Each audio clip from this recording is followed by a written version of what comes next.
Welcome to the Chairman's Perspective Podcast. Chairman.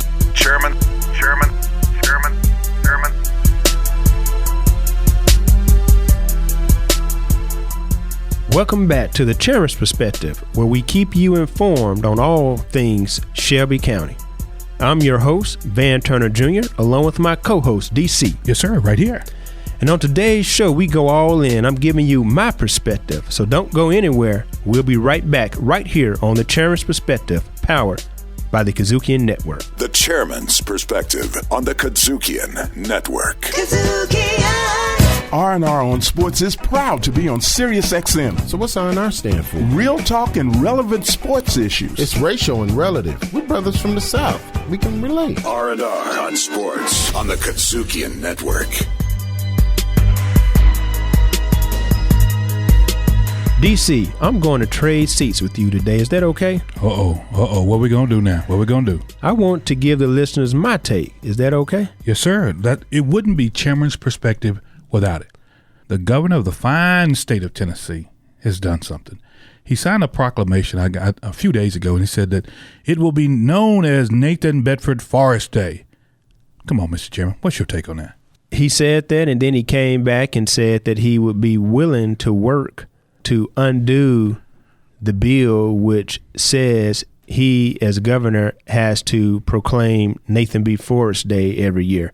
So, we'll have to wait and see what happens. I think there was also, when I read the article, a bill which indicated, or in that same bill, you have to proclaim Robert E. Lee, who was the general for the Confederacy. And I think there was also something in there related to Abraham Lincoln. I'm not sure.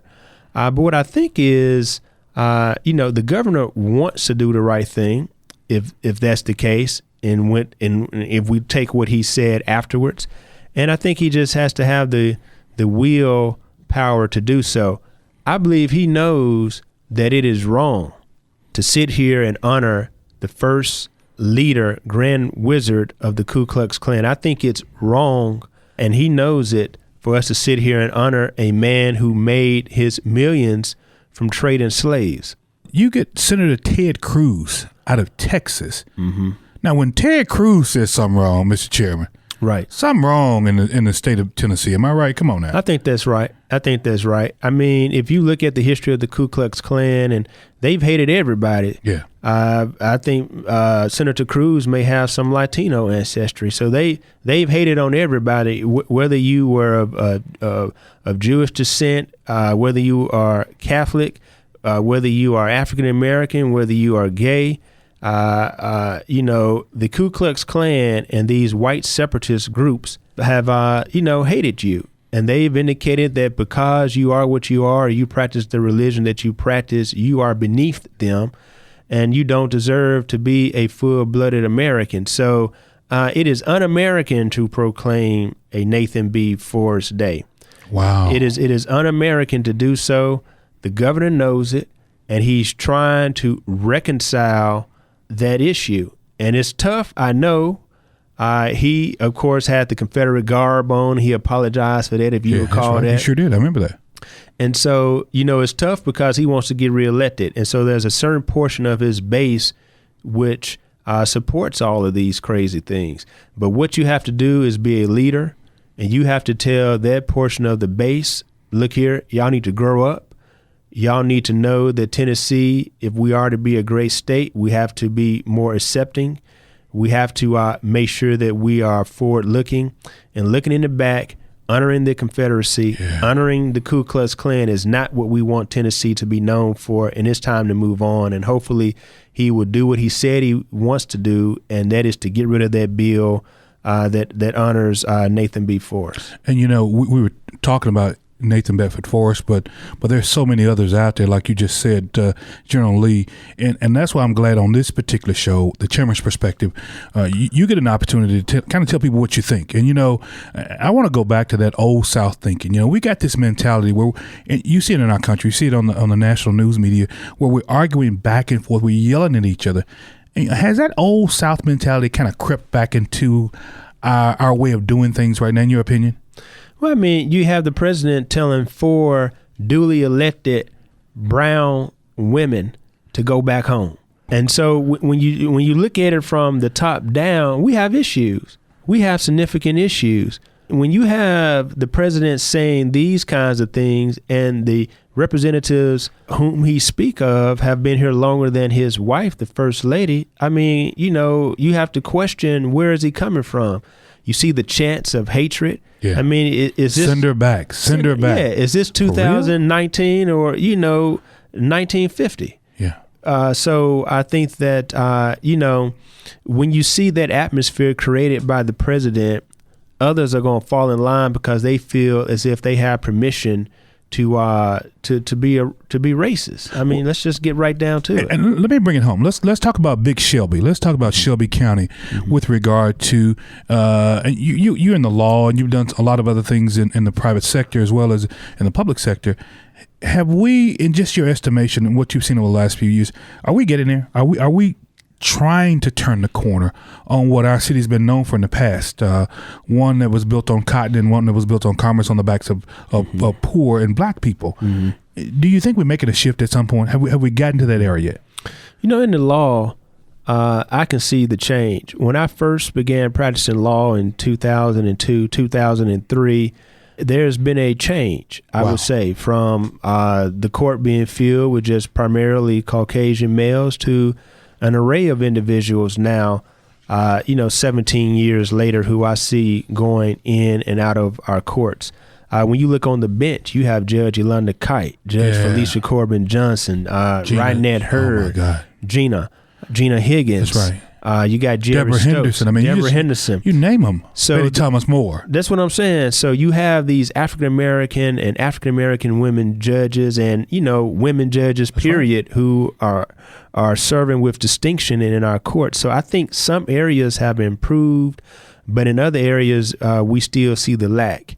Our poverty rate for African Americans in this city and county is just unconscionable. We got things to address. Our poor black and brown kids are still suffering in our communities. And so I think that is an outgrowth of Jim Crow, is an outgrowth of segregation, is an outgrowth of poor education. It's an outgrowth. I was going to go to you with that. That us versus them, is that one of those leading pieces in terms of poverty? We got when I get a chance to make a lot of money, I'm going to move out, and of course, when there's bad schools or the streets are torn, it's them. It's not us anymore. Is that one of those outgrowths of poverty, that us versus them mentality? Yeah, I think so. For the African Americans who have made it, they are in the middle class. Their children are either in good schools or in private school or parochial schools. Sure. We cannot forget our community. What affects one aspect of this community affects us all. Yeah. And that's just not what we should do in this society, in this city, in this county. They always say, each one teach one, reach back for your brother. Yeah, that's right. We're all united. But for Jesus, but for the love of God, there would we be, trying to figure out the next day. You're about to preach, Doctor. You're about to preach now. It's incumbent upon us to help our brothers and sisters and to not move out, move away, and not think about these communities in which, some of us are leaving. So, the burden is on us too, because you got the race issue and you got the class issue. Yeah. So I think you hit that dead on, DC. We have to work even harder to make sure that our brothers and sisters are doing well, because at the end of the day, it's still one community. That's right. And, our children and grandchildren are going to live in this community. So either you're going to educate and better this community, or this community may come back and, burn the community down. That's correct. So you just can't neglect it. I like the way you say we can't neglect our own communities. Hey, look, we'll put a pin right there, Mr. Chairman. We'll be right back, right here on the Chairman's Perspective, with the Chairman's Take, right here on the KUDZUKIAN Network. The Chairman's Perspective on the KUDZUKIAN Network. Hey, I'm Williams Brack, co-host of Grind Set. The insight you gain from us and our guests will motivate you to take the leap into entrepreneurship. Make sure to check us out on Spotify, Apple Podcasts, TuneIn, Stitcher, or your favorite podcast provider. Grind Set on the KUDZUKIAN Network. KUDZUKIAN! Hello, this is Sheriff Floyd Bonner, Sheriff of Shelby County, and you're listening to the Chairman's Perspective, powered by the KUDZUKIAN Network.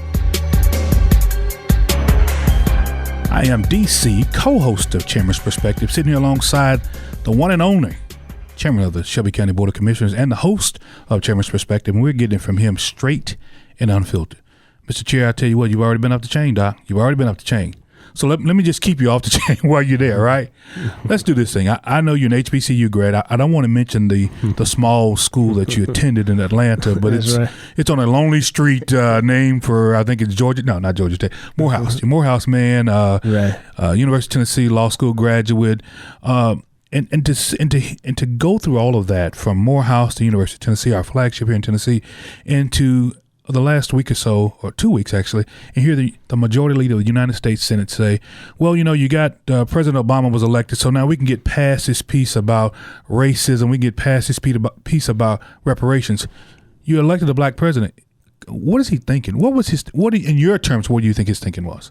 To even say something like that. Yeah, I mean, you got a president, now that's all you deserve, and that's it. I mean, black people shut up and sit down. We've given you President Barack Obama, First Lady Michelle Obama, and that's it. You shouldn't complain anymore. I mean, that's asinine. That is truly asinine. And I mean, I don't know what it is, but things people are saying now, they would never have said 10 years ago. And I just relate that back to the president. I think he's just unleashed just hell when you look at it. For lack of a better term, right? Yeah, I mean these folks are just saying anything that comes to their mind. It seems like the more racist, sexist, and crude it is, the better it is for them to say it. And the folks just go, wow. And then when you pointed out to them that, well, when President Obama was in office, and I think we have to just kind of peel the onion back here a little bit. There were some things said about him and his first lady and the young girls. You wouldn't even say that in mixed company, right? But they had to never say it on the major news networks, right? But we're supposed to be okay with that. No, I mean no, and we're not supposed to be okay with the quest for human rights and civil rights and equal rights being over just because we elected President Obama. And so I think it's asinine. I listen to something like that and I just keep moving on because, you can't give any credibility to what is being said nowadays, and especially what the Senate Majority Leader has stated, that we should be just fine now because we've elected a black president. Amazing. Leaving the Senate Majority Leader to go to another subject, and that's mass incarceration. That's been another big piece in our communities that we've dealt with now for about 40 years, right? Heck, before 40 years, right? So mass incarceration back in the day when you were building these railroad tracks in the late 1800s for free, they locked you up because you dropped a piece of paper on the ground and you got 90 days for it. But, mass incarceration didn't just start yesterday, but there were some bills that were done in the 70s and the 80s and the 90s that got us to where we are now. In Shelby County, mass incarceration really was one of those pieces that devastated some of our communities.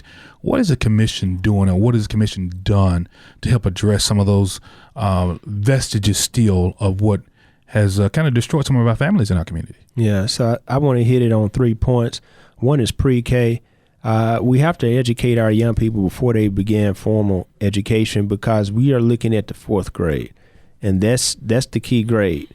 If our young people are not reading and progressing by the 4th grade, additional cells are being formed and created and built based on those reading levels. So strengthening pre-K initiative, I think, is important. Yes, sir. And I'm not saying that every child has to go to college, but what I am saying is that every child needs to be able to read and to function in society and have to turn to a life of crime in order to make a living for his or herself. And so that's what we're saying pre-K. The next thing is low level drug offenses. As you know, along with, I think, Commissioner Milton, supported a relaxation of simple marijuana possession. Yes, sir.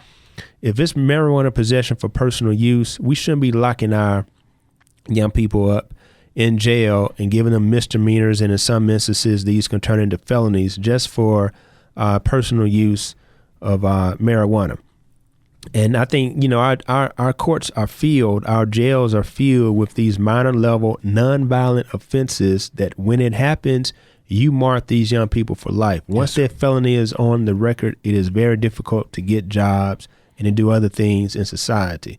And the last point I would say is just simple driving offenses. A lot of times individuals get, they have their licenses suspended, but they have to get to work. They have to get to work. They have to feed, their children. They have to, try to make a living for themselves. And if their license is suspended, well, guess what? They're going to take that risk. Yes, sir. They have to get to They're going to work. They're going to go to work. And you want that. That's right. I want you to work as opposed to going out and robbing and stealing to get the money. You wouldn't be chairman of the Shelby County Commission, right here on the chairman's perspective, if you didn't want that type of activity. Correct. But now we don't want to encourage people to drive, what they say in the street, driving dirty, right? But now brothers and sisters going to do something to get to work. They got to make a living, man. Absolutely. So that's why we support General Sessions Court Clerk Ed Stanton's initiative to pay as you go. Yes, sir. To give these young people payment plans where they can still keep their licenses to drive and they can pay down the debt over time. I think that's just a better preferred course of action than taking the licenses or suspending the licenses, because you cutting off everything at that point. Wow. But if they can get on a payment plan and still work and pay the money, I think that's better, because you have so many individuals running through General Sessions courts and who are just there on suspended license. So low-level drug offenses, suspended licenses, and I think pre-K. Those are 3 areas that we can work on. I want to go back to that drug offense piece. Governor Pritzker of Illinois, with one fell swoop and the help of the state legislature, wiped out 800,000 plus drug offenses in the state of Illinois. Would you support legislation to the same effect in the state of Tennessee? And is it good policy? Man, I mean, Mos Def. I go back to Mos Def. He had a lyric that said, "Once we learn the game, they change the game." Wow. I think that was Mos Def, and he said that maybe 10 years ago. And I mean, you see it happening every day. You're going to have people making millions off selling marijuana, and we still got people in jail on marijuana charges. I mean, just how fair is that? How American is that? For one group, they're millionaires making money off selling marijuana, and we don't know who they are, right? Right. Of course we don't. And the other group is in jail for doing what this group is doing. It doesn't make sense. I support what Governor Pritzker did 100%. Yeah. I wish Governor Bill Lee would consider doing something like that in Tennessee, but it does not make any sense whatsoever for those individuals to still be in jail and to have these offenses on their record when they are legalizing the sale of marijuana. And it's not just medical use. No. This is recreational use. Yes, sir. And they started with medical. Well, if I'm hurt, I'm sick, I need it to ease the pain. No, they just said if you want to just light one up just to enjoy the sunset, that's where we are. You should be able to enjoy the sunset.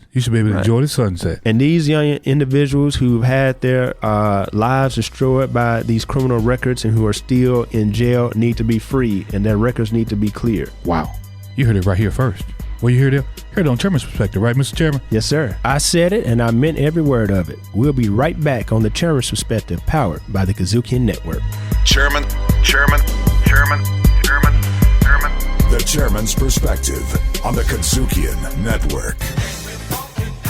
The off-year electorate, the midterm electorates, are older, less diverse, more conservative. You have 2 electorates fighting for the future of this country. And what I'd say to your viewers and people listening in is, you know what? You got to stop that older, less diverse electorate from funking around with your future. Funking up your airwaves and jamming the good information in your ear. Once again, it's Funky Politics. Funky Politics. We are back, DC, with the Chairman's Perspective, and today I thought it was important for you to hear what I had to say. Was that okay? And look, I'm still here. Hadn't left yet, Doc. Hadn't left yet. We've been faced with all those crazy things coming out of Washington, D.C., and I'm just a firm believer that plain communication and understanding can help us move the nation and the local community forward. You know what, Mr. Chairman? I believe not only what you believe, and that is that sitting down, talking across from one another, with some understanding in mind, I think we can get it done.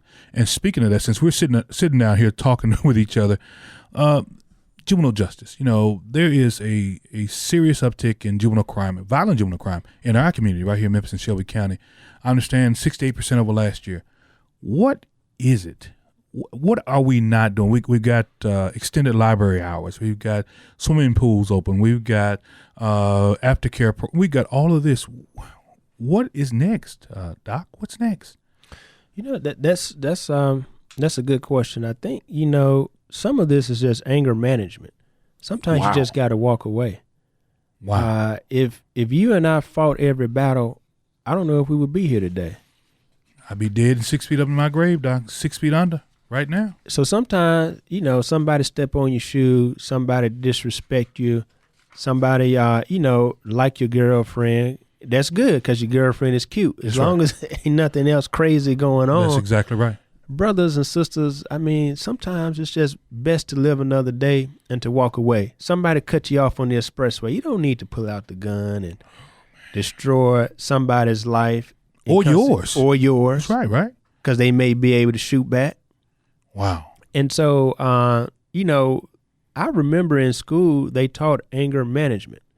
It was just, the coaches sitting you down and just saying, look here, not every bad call deserves a response. So that's some of it. And I think when you put individuals in a pressure cooker, it's going to bust. Yeah. So you can't restrain resources, restrain job opportunities, restrain good education, and expect everything to be hunky-dory the next day. It ain't going to work, is it? And it's not just this is happening now. This has happened over time. Yeah. We were prevented, which means we were redlined from going into more affluent communities and neighborhoods. They put everybody in one neighborhood. You close all the businesses down. You have schools which are not equipped correctly. You restrict the job opportunities, and what do you have? You have an accident waiting to happen. You got deprivation is what you got, You right? have deprivation. And you deprive any living species on this earth of anything that's core and essential to their well-being, and you're going to have an issue. That's just life. That's just, if you deprive air, people are going to fight to prevent from suffocating. That's right. If you restrict food, people are going to fight to go get some food. And so I think that, we have to address the poverty issue. You can't have one community, one half of this city and county affluent, and the other half suffering like the community is suffering. I saw a statistic where our kids are hungry. Some of this stuff is just the folks want to eat. They hungry. And when they're not in school in the summer, they're hungry. That's right. Because they at least have that one meal that they can rely upon. And some of those kids get they get the breakfast, they get the lunch, and they get the snack before they go home. Right. And so when the school is closed during the summertime, right. My God. I don't know about you, DC. When I get hungry and folks are talking, I'm ready to knock somebody over the head until I can go get me a cheese and cracker or something. I want the first piece of chicken on the table. What I'm looking for, Doc. Somebody got to feed me. Right. Wow. And I think you're right. It comes down to deprivation. I want to segue into another piece. I want to make sure we get to two other topics. One of them is Planned Parenthood, and another one is this $15 an hour piece. And I want to skim the surface on Planned Parenthood. Is there, Mr. Chairman, any room left in our country and even locally for the types of services that Planned Parenthood offers women? And it's not all about abortion. Right. Is there any room left for them? It appears that they're just being attacked, man, from the top to the bottom. And I'm a current board member of Planned Parenthood. Oh, wow. I didn't know that. Okay. And so I certainly agree with you. Planned Parenthood is more than just abortions. Yeah. They give an array of services to the community. They combat HIV and AIDS, which is running rampant in our communities. They offer free screening for young ladies to have themselves checked out. Sure. And to make sure that they're healthy. And so I think that we have to, save Planned Parenthood because they provide much needed assistance, medical assistance to our community. So again, we have to be smarter in how we deal with things. Again, Planned Parenthood is not just all about abortions. They offer an array of services in the community, and that's what we should support. Well, you heard it right here first on the Chairman's Perspective on the KUDZUKIAN Network. I want to get to this other burning issue. $15 an hour. Mr. Chairman, you're a small business owner yourself. Mm-hmm. But now I want I want to be that neutral person right now. You got a company out there. You got a guy who has a young lady who's got a great idea. They've done well. They've got 50 people working for them. Now all of a sudden we're going to say you have got to pay $15 an hour, and they're used to paying about 12 or 13, and they're able to take a little bit home at the end of the year and do well, maybe go on a vacation or two. How do you juxtapose that with that person to these other huge corporations that can afford the $15 an hour?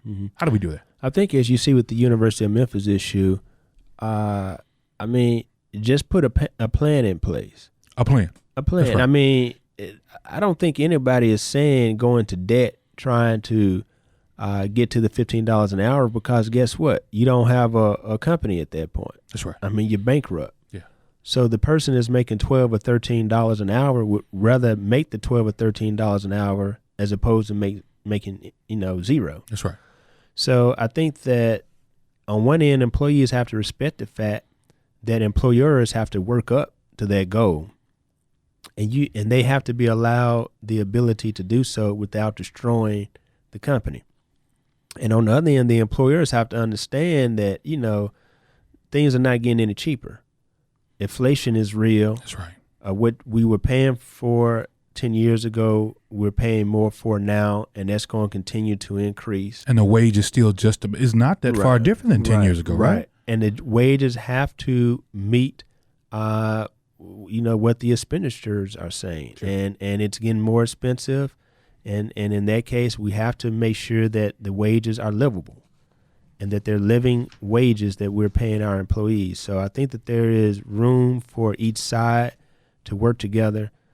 I don't think that, again, this is something that needs to happen overnight, but I think with the plan, it can be done. And hopefully, as we're doing in the county, we're trying to get it done with all of our employees, and we're asking that people who do business with the county or people who receive our grants do the same. Well, we don't have much time left, Mr. Chairman, but one thing I want people to understand is not only are you the chairman of the Board of Commissioners for Shelby County, Tennessee, and that's the entire county, but you also have your own single district.